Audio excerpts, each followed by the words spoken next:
नमस्कार, आदाब, good morning दोस्तों। सुबह के टाइम में आज बहुत ही इम्पोर्टेंट वीडियो है करंट अफेयर्स पर राष्ट्रीय अंतर्राष्ट्रीय घटनाक्रम 2021। ठीक है, 2021 में हुए सभी तरह के राष्ट्रीय और अंतर्राष्ट्रीय घटनाक्रम को लिया गया है। पूरा वीडियो देखिए, यहाँ से सवाल आपको दिखेगा ही एग्जामों में।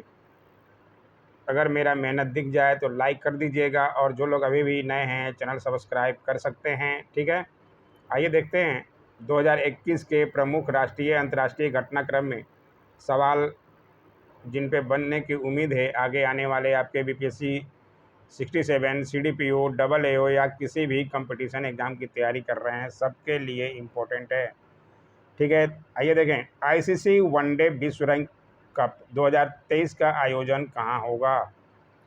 इम्पोर्टेंट हो जाता है क्योंकि ये भारत में होने वाला है, और क्रिकेट मैच कोई शौकीन सारा इंडिया ही है, सारा विश्व ही है वैसे तो, लेकिन ये आपको जानना ज़रूरी है। ठीक है, तो ध्यान रखिएगा, अगर नहीं जानते हैं तो ये भारत में होगा तो सवाल बन सकता है, इसलिए नोट करते हुए चलिएगा जो आप नहीं जानते हैं। ठीक है, हाल ही में इजराइल में 4.2 लाख वर्ष पुरानी मानव की प्रजाति खोजी गई है। उसका नाम आपको ध्यान रखना है। क्या नाम है? नेसेर रामला होमो। ठीक है, कहाँ खोजी गई है? तो इजराइल में। ये भी ध्यान रखिएगा, 4.2 लाख वर्ष पुरानी मानव की प्रजाति है। ठीक है, नाम दिया गया है नेसेर रामला होमो, और इजराइल में खोजा गया है, तो इसे भी ध्यान रखिएगा। सवाल किस तरह से घुमा कर पूछते हैं, ठीक है ना, तो दोनों आप आराम से नोट कर लीजिएगा। वर्ष 2024 में ओलंपिक खेलों का आयोजन किया जाएगा। कहाँ किया जाएगा? पेरिस में। ठीक है, ध्यान रखिएगा। 2020 का ओलंपिक कहाँ हुआ था, जो 2021 में किया गया कोरोना काल के कारण, तो उसे भी ध्यान रखिएगा, टोक्यो में। ठीक है, प्रथम क्वाड लीडर्स सम्मेलन किस तिथि को आयोजित किया गया। क्वाड पर पूरा वीडियो बनाया गया है डिटेल में मेंस के लिए, और क्वाड लीडर्स का प्रथम आयोजन किया गया था। ठीक है, प्रमुख देश के लीडर्स, जैसे अपने देश के प्रधानमंत्री लीडर होते हैं मेन, उनका आयोजन किस दिन को किया गया? 24 सितंबर 2021। सवाल ये VVI है तो ज़रूर से ज़रूर ध्यान रखिएगा, डेट वाइज आपको ध्यान रखना पड़ेगा, 24 सितंबर। ठीक है, तो इसको आप ज़रूर से ज़रूर नोट कर लें। फरवरी 2021 में इसरो की सहायता से PSLV-51 रॉकेट से अमेजोनिया 1 सैटेलाइट लॉन्च किया गया। तो ये भी इम्पोर्टेंट सवाल हो जाता है, ये मैंने करंट अफेयर्स में बताया गया है, लेकिन फिर भी आपको ध्यान रखना है, ये रिवीजन है आपके आने वाले एग्ज़ाम के लिए, बहुत ही इम्पोर्टेंट है। किस रॉकेट से छोड़ा गया है, तो ये भी ज़रूरी है। और अमेजोनिया 1, ठीक है, सैटेलाइट लॉन्च किया गया था इसरो के द्वारा, किस देश में बनाया गया है, पूरा करंट अफेयर्स को जानिए। हाल ही में लंदन स्थित प्राकृतिक इतिहास संग्रहालय द्वारा जारी रिपोर्ट के अनुसार कोलंबिया में दुनिया की सर्वाधिक तितलियों की प्रजातियां पाई गई। ठीक है, तो ये ध्यान रखिएगा, कहाँ पाई गई? कोलंबिया में। दुनिया की सर्वाधिक तितलियों की प्रजाति लगभग 20% जो हैं प्रजातियां कोलंबिया में पाई जाती है, तो ये ध्यान रखिएगा। ठीक है, लंदन स्थित प्राकृतिक इतिहास संग्रहालय द्वारा रिपोर्ट जारी किया गया है, तो इसे भी ध्यान रखते हुए चलेंगे। सारी बातों को एक बार पढ़िएगा, आपको स्पष्ट हो जाएगा दोस्तों। अगर सवाल एग्जाम में आ जाए तो आप गलत नहीं कीजिएगा। ठीक है, भारतीय उद्योगपति और टाटा समूह के संस्थापक कौन थे? जमशेदजी टाटा सदी के शीर्ष परोपकारी लोगों की सूची में दुनिया में शीर्ष स्थान पर हैं, इसलिए ये भी इम्पोर्टेंट हो जाता है, सदी के शीर्ष परोपकारी लोगों की सूची में। ठीक है, दूसरा स्थान बिल एंड मेलिंडा गेट्स, सर्वाधिक दान करने वाले व्यक्तियों की सूची में, तो इनका भी नाम ध्यान रखिएगा। दूसरे स्थान पर कौन है? पहले स्थान पर ज़्यादा इम्पोर्टेंट है क्योंकि ये भारत से हैं, तो इन पर सवाल बन सकता है, सदी के शीर्ष परोपकारी लोगों की सूची में। ठीक है, नाम उनका ध्यान रखिएगा। 2022 में आयोजित होने वाले 9वें एशियाई मंत्री स्तरीय ऊर्जा गोलमेज सम्मेलन की मेज़बानी भारत द्वारा की जाएगी, तो ये इम्पोर्टेंट हो जाता है, भारत द्वारा की जाएगी। तो ठीक है, 9वें एशियाई मंत्री स्तरीय ऊर्जा गोलमेल सम्मेलन कब होगा? 2022 में। और इसकी मेज़बानी कौन करेगा? भारत। ठीक है, तो ये भी इम्पोर्टेंट हो जाता है। विश्व स्वास्थ्य संगठन WHO ने 2021 में भारत में पहचाने गए कोरोना के 2 वेरिएंट का नामकरण किया था, जिसे कंपा तथा डेल्टा नाम दिया गया था। ये सवाल भी VVI है। कोरोना तो फिर से वापस आ रही है। दिल्ली में लगभग कोरोना फिर से आ गया ओमिक्रॉन का। ठीक है, और इसका नाम जरूर ध्यान रखिएगा। 2 वेरिएंट का नामकरण किया गया था, जिसका नाम कप्पा तथा डेल्टा नाम दिया गया था। ये भारत में WHO ने दिया था। ठीक है, तो ये ध्यान से नोट कर लीजिएगा। न्यूजीलैंड दुनिया का पहला लकड़ी से बना उपग्रह, ठीक है, वीजा वुड सेट लॉन्च करेगा। ठीक है, इसे यूरोपीय अंतरिक्ष एजेंसी ESA द्वारा विकसित किया जा रहा है। करने वाला कौन है? न्यूजीलैंड करेगा दुनिया का पहला लकड़ी से बना उपग्रह। ठीक है, नाम है वीजा वुडसेट। तो ध्यान से समझ लीजिएगा, इस तरह के सवाल ज़्यादा बनते हैं। हाल ही में ब्रिक्स देशों का ग्रीन हाइड्रोजन शिखर सम्मेलन आयोजन किया गया। ठीक है, जिसमें भारत की ओर से NTPC लिमिटेड ने मेजबानी की। ग्रीन हाइड्रोजन शिखर सम्मेलन, नाम ध्यान रखिएगा किसके द्वारा? ब्रिक्स देशों द्वारा। ठीक है, इस कार्यक्रम में हरित हाइड्रोजन के उत्पादन को बढ़ावा देने पर विचार साझा किए गए। 2 जून 2021 को ब्रिक्स देशों के विदेश मंत्रियों की बैठक वर्चुअली आयोजित की गई, जिसकी अध्यक्षता किसने की? तो भारत के विदेश मंत्री कौन हैं?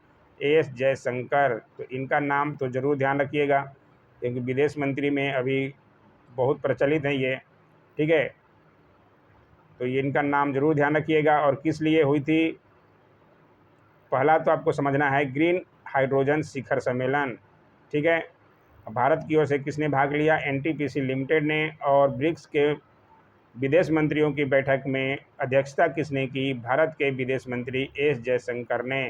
ठीक है, 47वां G7 शिखर सम्मेलन का आयोजन वर्चुअल रूप से 12 से 13 जून के मध्य किया गया। ठीक है, जिसकी अध्यक्षता किसने की? ब्रिटेन के प्रधानमंत्री बोरिस जॉनसन ने। ठीक है, तो एक सवाल में आपको 3-4 सवाल छुपा हुआ है दोस्तों। ब्रिटेन के प्रधानमंत्री कौन है? यहाँ से आपको जानकारी मिल गई। प्रधानमंत्री नरेंद्र मोदी ने भी इस शिखर सम्मेलन के संपर्क आउटरीच सत्र को संबोधित किया। और इस दौरान प्रधानमंत्री नरेंद्र मोदी ने क्या नारा दिया? एक पृथ्वी एक स्वास्थ्य का मंत्र दिया। ठीक है, तो ये इम्पोर्टेंट हो जाता है। किसने एक पृथ्वी एक स्वास्थ्य का मंत्र दिया? तो प्रधानमंत्री मोदी ने। कब दिया था? 47वें G7 शिखर सम्मेलन में। ठीक है, तो ये भी ध्यान रखना है। उसकी अध्यक्षता किसने की थी? प्रधानमंत्री ब्रिटेन के बोरिस जॉनसन ने। कब हुआ था? 12 से 13 जून को। ठीक है, और इसकी थीम क्या थी? Build back better. ठीक है, थीम पर भी सवाल बनता है, और ये जरूर से ज़रूर ध्यान रखिएगा 47वें शिखर सम्मेलन का, बिल्ड बैक बेटर। ठीक है, 14 जून 2021 को बेल्जियम की राजधानी ब्रुसेल्स में नाटो शिखर सम्मेलन 2021 का आयोजन किया गया। नाटो पे सब पर अधिकतर अंतर्राष्ट्रीय जितने भी सम्मेलन हुए हैं, सब पर वीडियो बनाया गया है मेंस के लिए, तो ज़रूर देखिए। PT के लिए भी बहुत रामबाण होने वाला है दोस्तों। ठीक है, तो नाटो शिखर सम्मेलन 2021 का आयोजन किया गया। नाटो 30 देशों का अंतर सरकारी सैन्य संगठन है, जिसकी स्थापना 1949 में की गई थी। और नाटो का नाम बहुत बार आया है भारत ये रूस और यूक्रेन के युद्ध में। ठीक है, तो ये ज़रूर से ज़रूर ध्यान रखिएगा, नाटो पर सवाल जो है बन सकता है। 14 जून 2021 को बेल्जियम की राजधानी, कहाँ है बेल्जियम की राजधानी? ब्रुसेल्स में हुआ नाटो शिखर सम्मेलन। ठीक है, तो ध्यान रखिएगा। उसकी स्थापना कब हुई थी, ये भी ध्यान रखिएगा। 15 जून 2021 को यूनकैड COP14 यानी कि मरुस्थलीयकरण के लिए संयुक्त राष्ट्र सम्मेलन का वर्चुअल आयोजन किया गया। ठीक है, इसकी अध्यक्षता भारतीय प्रधानमंत्री नरेंद्र मोदी जी ने की। तो ये भी इम्पोर्टेंट हो जाता है। इस सम्मेलन का आयोजन संयुक्त राष्ट्र महासभा के 75वें सत्र के अध्यक्ष कौन थे? वोल्कान बोजाकिर। ये नाम भी जरूर ध्यान रखिएगा। संयुक्त राष्ट्र महासभा के 75वें सत्र के अध्यक्ष कौन थे? वोल्कान बोजाकिर। इनका नाम भी VVI है, तो ज़रूर ध्यान रखिएगा, ये एग्ज़ाम में बनने की उम्मीद है। 75वें सत्र की अध्यक्षता किसने की थी संयुक्त राष्ट्र महासभा के? ये भी ध्यान रखिएगा। और ऊपर से ध्यान रखिएगा, यूनकैड COP14 की अध्यक्षता प्रधानमंत्री भारत के नरेंद्र मोदी जी ने की थी। ठीक है, और कब हुआ था वो भी ध्यान रखना है। यूनकैड द्वारा जारी वैश्विक निवेश रिपोर्ट 2021 के अनुसार 2020 में भारत प्रत्यक्ष विदेशी निवेश FDI का 5वां सबसे बड़ा प्राप्तकर्ता देश रहा। तो ये भी इम्पोर्टेंट है, ये भी VVI सवाल है, इकोनॉमिक्स के में बहुत अच्छा से बन सकता है।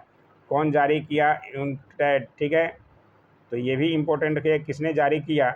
और 2021 जारी किया, लेकिन 2020 के अनुसार है भारत में प्रत्यक्ष विदेशी निवेश यानी कि FDI। सवाल इस पर बनता है UPSC में खासकर, तो ज़रूर ध्यान रखिएगा। और प्रथम स्थान पर कौन रहा? USA। ठीक है, USA सर्वाधिक FDI प्राप्त करने वाला देश रहा, तो इसे भी ध्यान रखिएगा। और भारत 5वें स्थान पर रहा। कृषि और उससे संबंधित क्षेत्रों में सहयोग के लिए भारत ने किसके साथ समझौता किया? तो फिजी के साथ। ठीक है, तो ये भी ध्यान रखना है।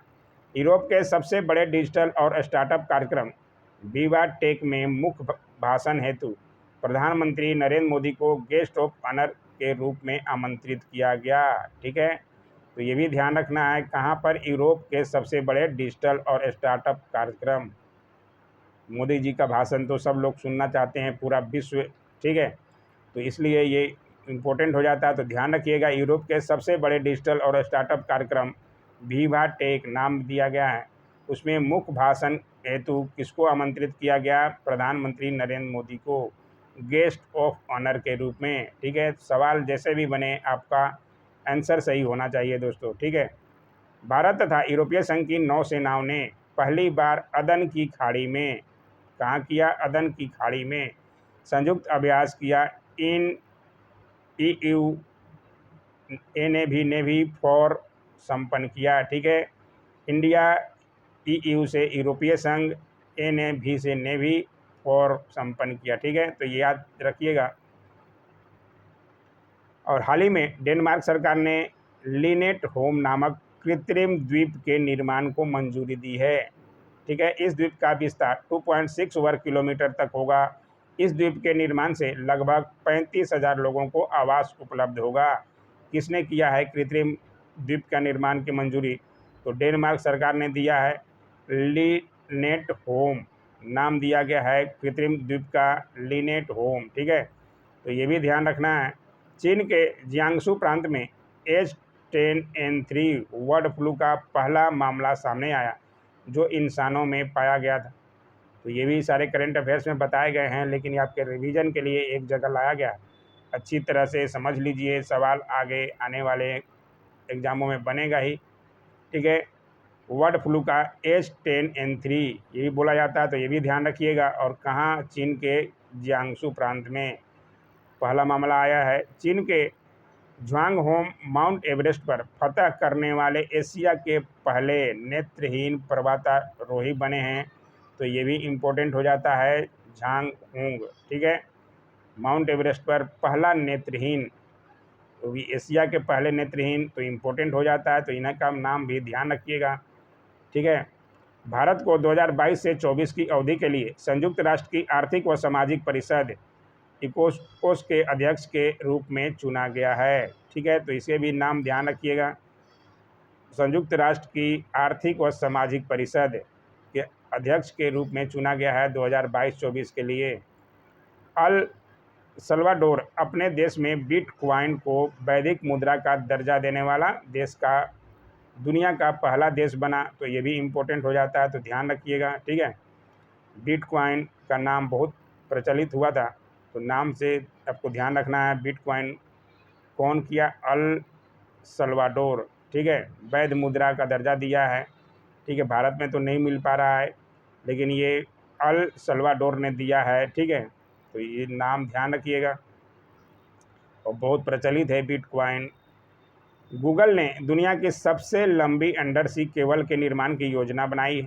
इस केबल का नाम फर्मिना रखा गया है। ठीक है, तो इसका नाम भी ध्यान रखिएगा। गूगल ने बनाया है दुनिया की सबसे लंबी अंडर सी केबल। ठीक है, उसका नाम क्या है? फर्मिना। और यह यूएसए को अर्जेंटीना से जोड़ेगा। ठीक है, सी केबल है, समुद्री केबल। यूनाइटेड किंगडम यानी कि यूके पहला देश बना जिसने सड़कों पर धीमी गति पर ऑटो ड्राइविंग या चालक रहित कारों को चलाने की अनुमति प्रदान की। तो ठीक है, तो इनका भी नाम ध्यान रखिएगा। कौन है? यूनाइटेड किंगडम यानी कि ब्रिटेन पहला देश बना। ठीक है, एस्ट्रेटो लॉन्च कंपनी ने दुनिया की सबसे बड़ी हवाई जहाज़, सबसे बड़ी है हवाई जहाज़, तो ये भी इम्पोर्टेंट हो जाता है। और किस कंपनी ने बनाया है? एस्ट्रेटो लॉन्च कंपनी ने। ठीक है, उड़ान परीक्षण सफलतापूर्वक किया। इसे हाइपरसोनिक वाहनों के परिवहन के लिए डिजाइन किया गया है। ठीक है, तो इसे भी ध्यान रखिएगा। दुनिया की सबसे बड़ी हवाई जहाज़ का उड़ान परीक्षण किया गया। किस कंपनी ने बनाया है? एस्ट्रेटो लॉन्च कंपनी ने। ठीक है, पुर्तगाल में दुनिया के सबसे लंबा पैदल यात्री सस्पेंस ब्रिज बना है। अरोका नाम दिया गया है, अरोका का उद्घाटन किया गया। यह पुल किस नदी पर बना है? पेवा नदी पर। ठीक है, तो सारी बातों को अच्छी तरह से लिखा गया है, डार्क किया गया है ताकि आपका ध्यान जाए। ठीक है, पेवा नदी पर बनाया गया है जिसकी लंबाई 516 मीटर तथा ऊंचाई 175 मीटर है। ठीक है, कहाँ बना है? पुर्तगाल में। ठीक है, तो ध्यान से समझ लीजिएगा। भारत रूस ऑस्ट्रेलिया की पहली त्रिपक्षीय विदेश मंत्री स्तरीय बैठक का आयोजन लंदन यानी कि यूके में किया गया। भारत, फ्रांस और ऑस्ट्रेलिया की। ठीक है, और इसमें लंदन नहीं है लेकिन तो लंदन में किया गया, इसलिए इम्पोर्टेंट हो जाता है। पहली त्रिपक्षीय विदेश मंत्री स्तरीय बैठक किसके बीच में? भारत, फ्रांस और ऑस्ट्रेलिया की। ठीक है, 12 मई 2021 को ब्रिक्स रोजगार कार्य समूह की प्रथम बैठक का आयोजन वर्चुअल रूप से किया गया। इसकी अध्यक्षता किसने की? तो यहाँ ध्यान रखने वाली बात है, यहाँ बच्चे बहुत कंफ्यूज करेंगे अगर सवाल पूछ देगा तो। ब्रिक्स रोजगार कार्य समूह की प्रथम बैठक का आयोजन कहाँ किया गया और इसकी अध्यक्षता किसने की थी? अगर पूछ दिया तो बच्चे कंफ्यूज कर जाएंगे, इसलिए ध्यान रखिएगा अगर आप देख लिए वीडियो तो। केंद्रीय श्रम सचिव कौन है? अपूर्व चंद्रा ने की। ठीक है, तो ये नाम ध्यान रखिएगा अगर सवाल बन जाए तो। 4 मई 2021 को G20 देशों के पर्यटन मंत्रियों की बैठक का आयोजन कहाँ किया गया? इटली में। और भारत के पर्यटन मंत्री कौन हैं? प्रहलाद सिंह पटेल ने भाग लिया, तो इनका नाम भी ध्यान रखिएगा। ठीक है, भारत के केंद्रीय पर्यटन मंत्री का नाम भी आप जान गए। और किसने भाग लिया था और कहाँ आयोजन किया? G20 देशों के पर्यटन मंत्रियों की बैठक इटली में हुआ। कब हुआ? 4 मई 2021 को। ठीक है, सारी बातों को समझिएगा। नेपाल के पर्वतारोही कामी रीता सिरपा। ठीक है, नाम सुने होंगे बहुत बार क्योंकि ये 25 बार माउंट एवरेस्ट पर चढ़ाई कर अपना ही रिकॉर्ड तोड़ा। 25वीं बार चढ़ी है कामी रीता सिरमा। ठीक है, दुनिया की सबसे ऊंची चोटी कौन सी है? माउंट एवरेस्ट, सब लोग जानते होंगे। उस पर 25वीं बार चढ़ाई किया है, तो ये इम्पोर्टेंट हो जाता है। फोर्ब्स द्वारा हाल ही में विश्व में सर्वाधिक भुगतान पाने वाले एथलीटों की सूची जारी की। ठीक है, इसमें आयरलैंड के मुक्केबाज कॉनर एंथोनो मैकग्रेगर। ठीक है, नाम ध्यान रख लीजिएगा क्योंकि ये VVI सवाल होने वाला है। ठीक है, फोर्ब्स ने जारी किया है और विश्व में सर्वाधिक भुगतान पाने वाले एथलीटों की सूची में। और कहाँ के हैं? आयरलैंड के हैं। सवाल कैसे भी बने आपको आंसर सही करना है। ठीक है, इनका संबंध किससे है? मिक्स मटेरियल आर्ट से यानी कि MMA से है, तो ये भी ध्यान रखिएगा और सवाल ये दिखने को मिल सकता है।